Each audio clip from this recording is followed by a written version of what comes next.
ఏదైతే Rallapadu reservoir project మరి 16,000 ఎకరాల సాగునీరుకి 116 గ్రామాల త్రాగునీరుకి 1.10 టీఎంసీల సామర్థ్యంతో నిర్మాణం చేసినటువంటి రిజర్వాయర్ అధ్యక్ష. అయితే ఈ రిజర్వాయర్కి సంబంధించి గౌరవ సభ్యులు చెప్పినట్టుగా మరి కుడి కాలువ నుంచి 14,500 ఎకరాలు, అదేవిధంగా ఎడమ కాలువకు సంబంధించి 1,500 ఎకరాలు మరి యొక్క సాగునీరు అందిస్తున్నటువంటి కార్యక్రమంలో భాగంగా ఈ యొక్క ఎల్ఎంసి అంటే ఏదైతే ఈ ఎడమ ప్రధాన కాలువ ఏదైతే లెఫ్ట్ మెయిన్ కెనాల్ ఉందో ఈ లెఫ్ట్ మెయిన్ కెనాల్కు సంబంధించినటువంటి పనులు అసంపూర్తిగా నిలిచిపోయినటువంటి స్థితిలో గతంలో తెలుగుదేశం ప్రభుత్వం అధికారంలో ఉన్నప్పుడు 2018లో 36.50 కోట్ల రూపాయలు ఆ రోజు నిధులు మంజూరు చేయడం జరిగింది అధ్యక్ష. అయితే దురదృష్టవశాత్తు తర్వాత ప్రభుత్వం మారిన తర్వాత 2019లో మరి యొక్క వైఎస్ఆర్సీపీ ప్రభుత్వంలో ఈ పనుల్ని రద్దు చేసినటువంటి పరిస్థితి అధ్యక్ష.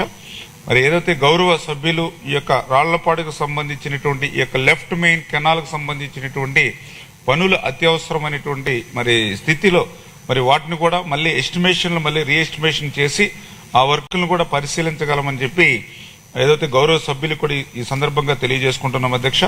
అదేవిధంగా రెండవది ఏదైతే ఈ యొక్క రాళ్లపాడు ప్రాజెక్టు మరామతులకు సంబంధించి ఈ యొక్క ఎస్డిఎంఎఫ్ 17 పనులు 37.70 లక్షలు, అదేవిధంగా ఓఎండ్ఎం 11 పనులు 75.02 లక్షలు, ఎఫ్డిఆర్ 20 పనులు మరి 106.21 లక్షల రూపాయలు, ఇతర ముఖ్యమైనటువంటి పనులు 35.50 లక్షల రూపాయలు. అంటే ఈ రకంగా రాళ్లపాడు ప్రాజెక్టు మరామతుల నిమిత్తం ఈ 20 నెలల్లో ఈ నిధులు మంజూరు చేయడం జరిగింది అధ్యక్ష.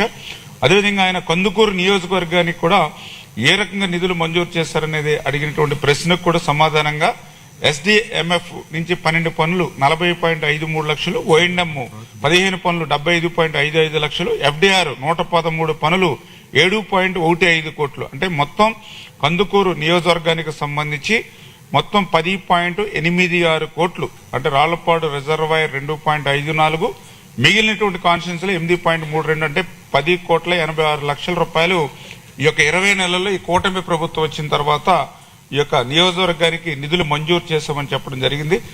అదేవిధంగా ఏదైతే గౌరవ సభ్యులు యొక్క రాళ్లపాడు రిజర్వాయర్ పురాతన కాలం నుంచి ఉండడం ద్వారా ఏదైతే స్టాప్ లాక్ గేట్స్ కానీ హెడ్ రెగ్యులేటర్స్ కానీ ఏవైతే రిపేర్స్ ఉన్నాయో మెకానికల్ వర్క్స్ ఏవైతే ఉన్నాయో ఇవన్నీ కూడా మరి వీటిని కూడా మళ్ళీ ఏదైతే రిపేర్స్ కానీ కొత్తగా కానీ ఏదైతే ఏర్పాటు చేయమని గౌరవ సభ్యులు కోరారో తప్పనిసరిగా పరిశీలించి ఆ యొక్క పనులు పూర్తి చేసేటువంటి బాధ్యత కూడా తీసుకుంటామని చెప్పి మీ ద్వారా తెలియజేస్తున్నాం అధ్యక్ష.